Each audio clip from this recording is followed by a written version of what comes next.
and let us all do we can to build a better future. The Twitter files. What are the key takeaways from the Twitter files? What can we learn from the Twitter files? Well, again, outstanding reporter Matt Taibbi was on Fox News, of all places. Yes, I know Fox News, we're all not fans of it, but look, let's be clear here about what Fox News represents, and that is it's one of the few media platforms that's going to talk about internet censorship. Now, again, Matt Taibbi is going to share on Fox News, at least Sunday morning, about what we can take away from the Twitter files and what more we can do to be better.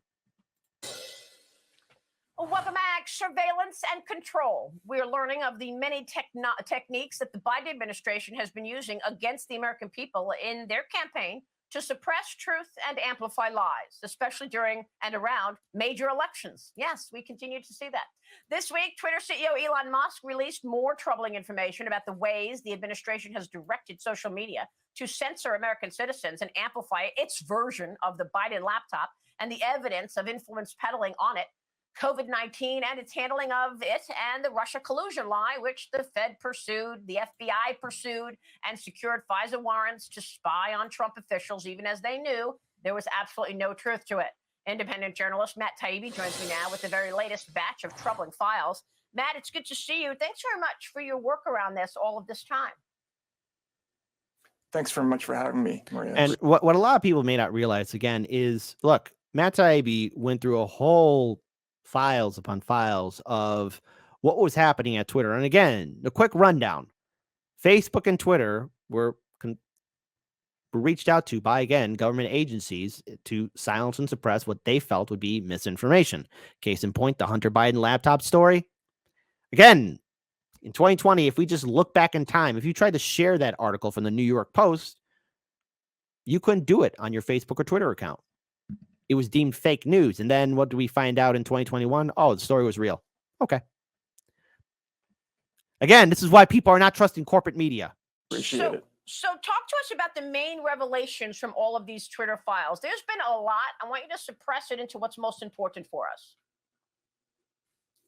I think the major revelation of the Twitter files so far is that we've discovered an elaborate bureaucracy of what you might call public-private censorship. Basically, companies like Twitter had a system by which they received tens of thousands of requests for action on various accounts, typically through the DHS and the FBI, but these requests were coming from basically every agency in the government. We've seen them from the HHS, from the Treasury, from the DOD, even from the CIA, and they will send basically long lists of accounts in Excel spreadsheet files and ask for action on those accounts. And in many cases, Twitter is complying.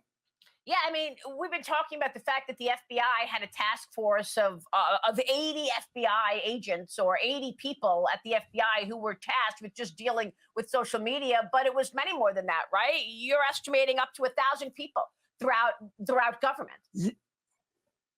Right, because that foreign influence task force only refers to the people in the FBI, DHS, and the Director of National Intelligence Office. But actually, this includes people in a variety of agencies, both federal and state. We've seen requests from basically all 50 states. Most of those go through DHS to Twitter. So I would estimate the personnel somewhere between 500 and 1,000 people. That's just based on what we've seen so far.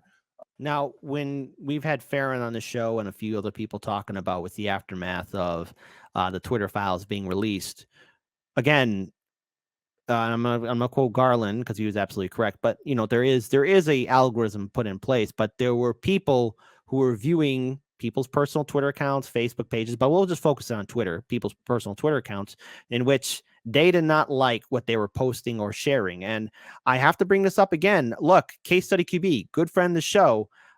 His Twitter account is still censored. And this was before Elon Musk even bought Twitter. And it's still going on. And there has to have been a manual input in which people were systematically picking people's different Twitter accounts, be they libertarian, progressive, independent, or if they posted something that they didn't like, they were quick to have them immediately censored, shadow banned, or removed off the platform. And the thing is, I got to be careful with the way I'm going to word this, but there was also severe questionable activity happening on Twitter. Now, shout out to Eliza Blue, who's been able to really get a big major win because the previous people who were running Twitter, they were dismissing her concerns.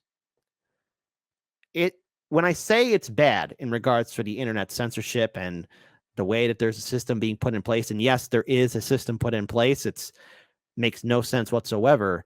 There is a movement within the establishment to try and silence dissenting voices.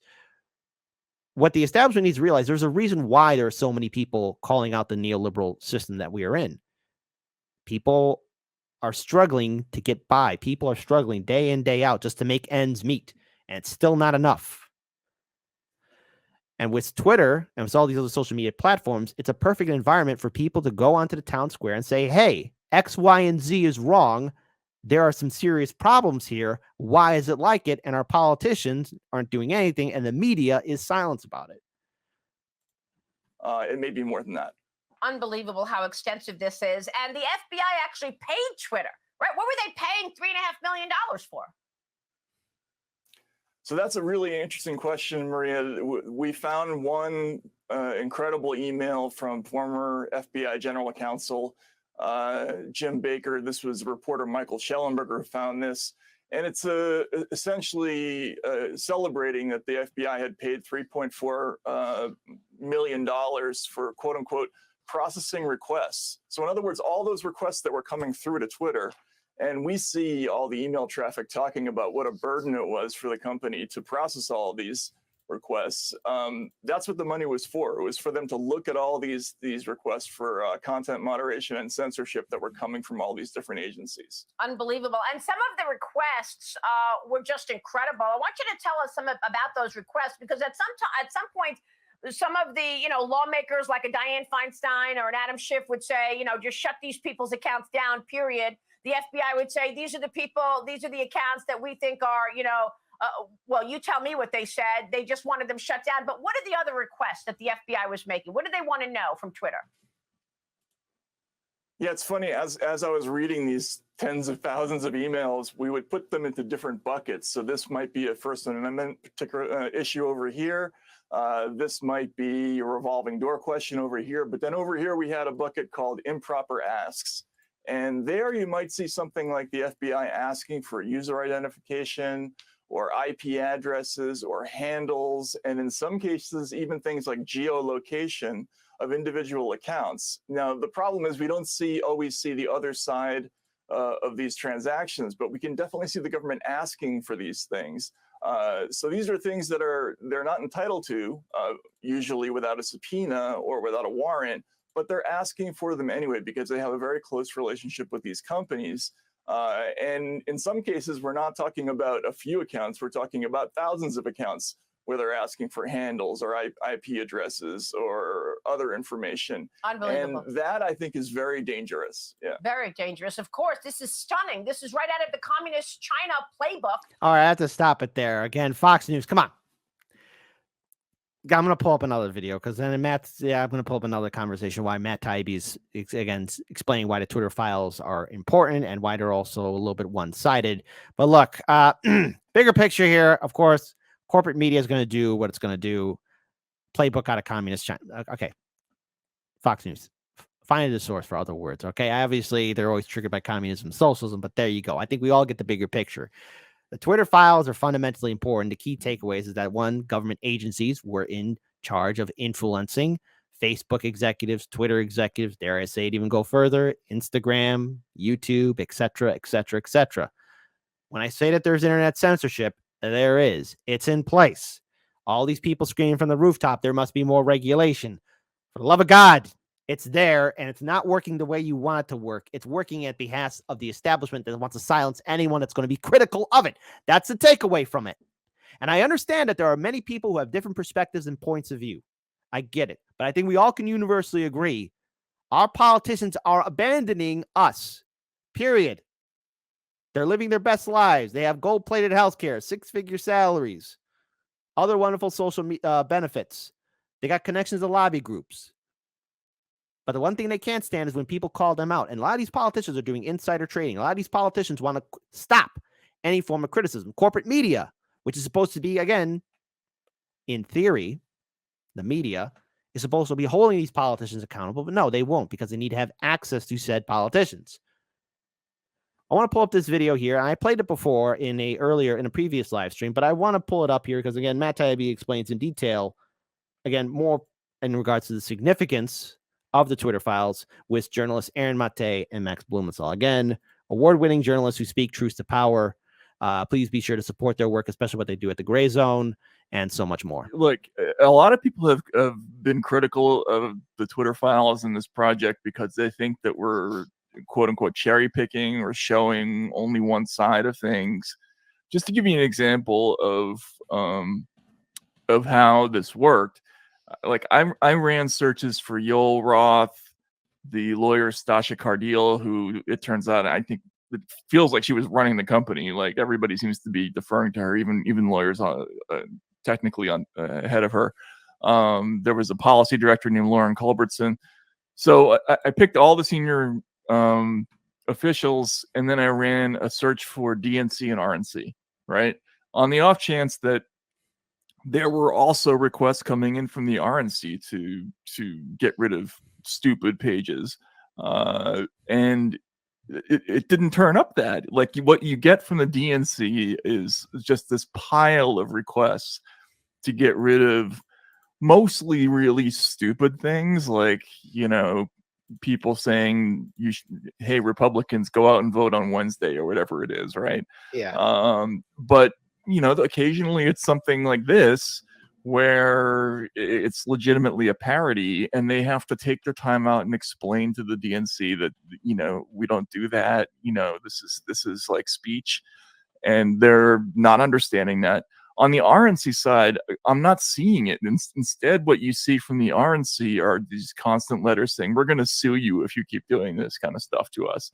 So in other words, whether it's because the Republicans didn't think they would get away with it if they wrote to Twitter, or whether it's because there was a genuine difference in how they viewed this kind of thing, there just wasn't, you know, a flip side to the story where you're seeing similarly stupid stuff coming from the Republican side. Well, the Republicans can't call on their buddies inside Right. the building, Yeah. like Emily Horn or whoever who used to work for for Obama. Like, so what other option do they have? Or Jim Baker, right? Yeah, exactly.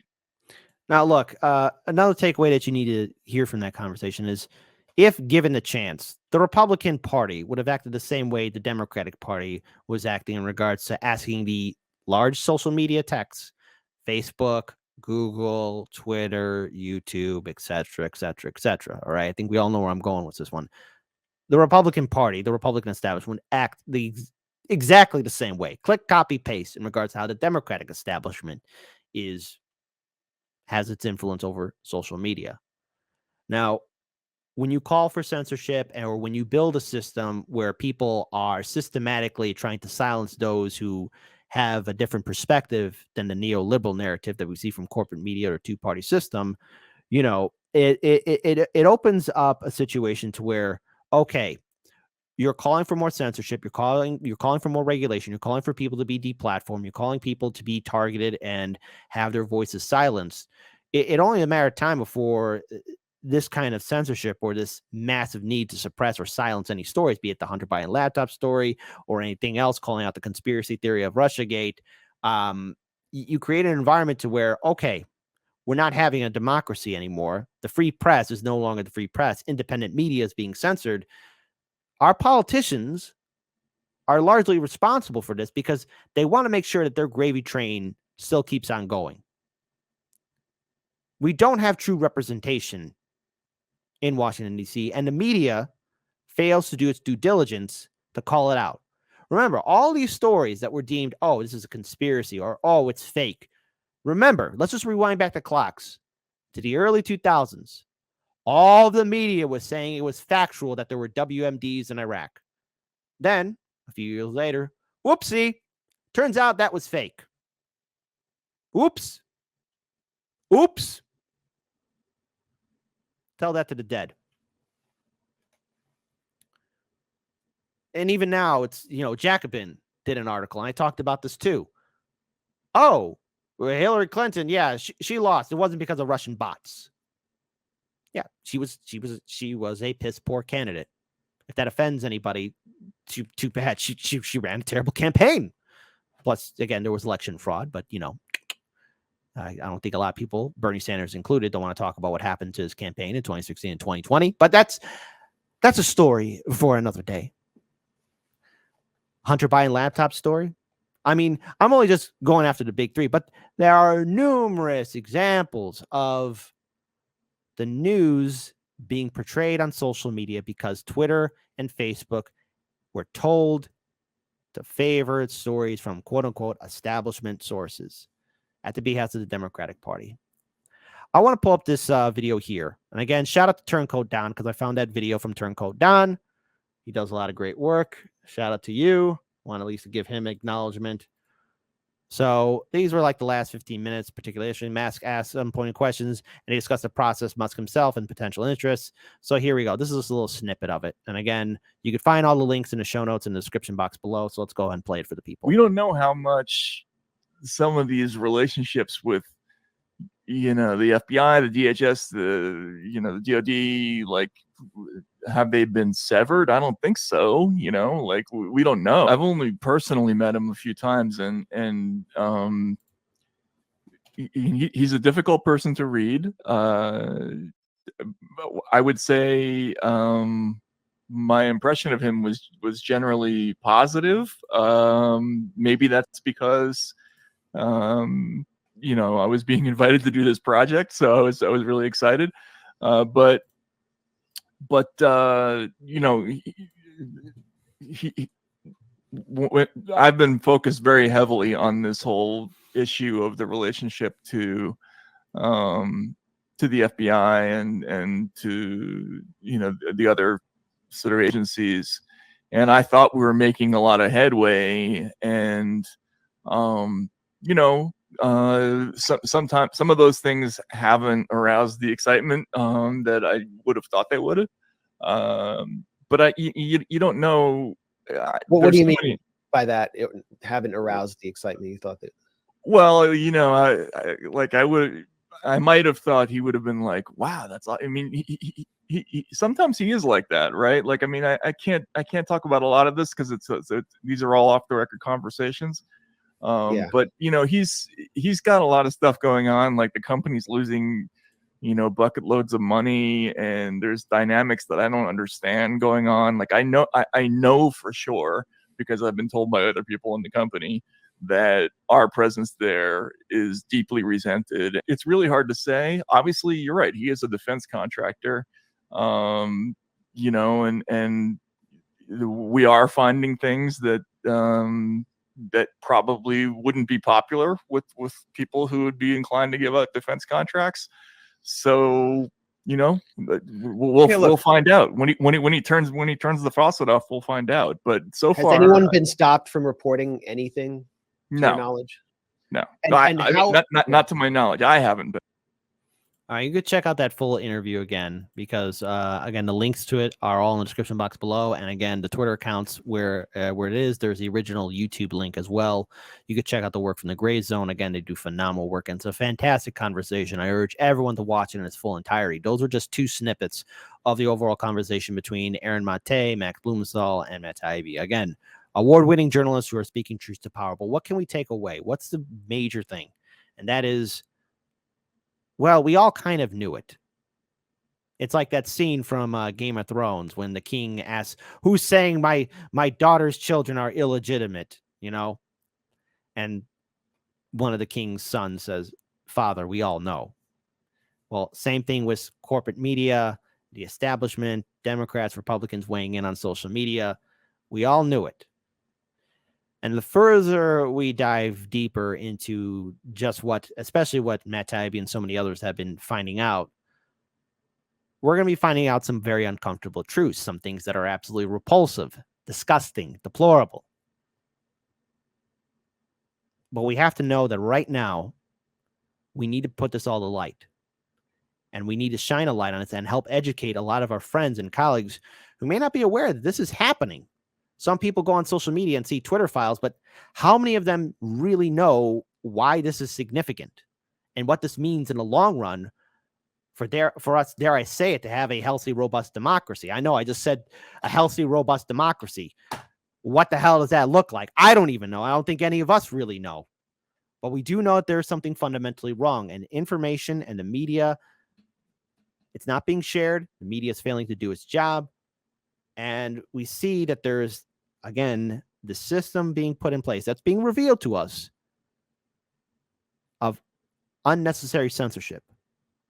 Now, I know what some people will probably write. Well, Kit, there are bad people out there, and sometimes some people need to be silenced. I hear you. There are evil people out there. There are very bad people out there. There's no changing that. Nothing I say will ever stop that.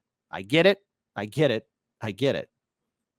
However, when you constantly call in for more censorship, what you do is you open up the Pandora's box for anything and anyone that is bringing up legitimate criticism to the system that we live in. Look at how many, especially when, when you have Trump being removed. You think when Trump got kicked off of Twitter, him and his 1 million+ supporters just disappeared like that? That's Saturday morning cartoon thinking where, oh, you defeat the bad guy and the bad guy's gone. No, that's not how it works. This massive wave of censorship is just creating more and more bubbles, people in their own quote unquote safe spaces. If you want to take on hate speech or evil conspiracy or people just being outright nuts, well, you got to use intelligent speech to counter that. And there are many libertarian groups, progressive groups, activist organizers that are trying to help out their fellow communities and their fellow Americans in order for us to build a better future. But that's going to mean calling out the very same people who we're supposed to trust to lead us. And unfortunately, in Washington, D.C., we have our elected leaders who are bought by corporations. And they want to keep it that way. So at least we have people like Matt Taibbi and so many others who are speaking truth to power. But now the social responsibility also comes to us. And that means, for all of you watching, to politely have discourse and conversation. And I'm willing to bet it's not going to always be polite. People will just tell you to F off.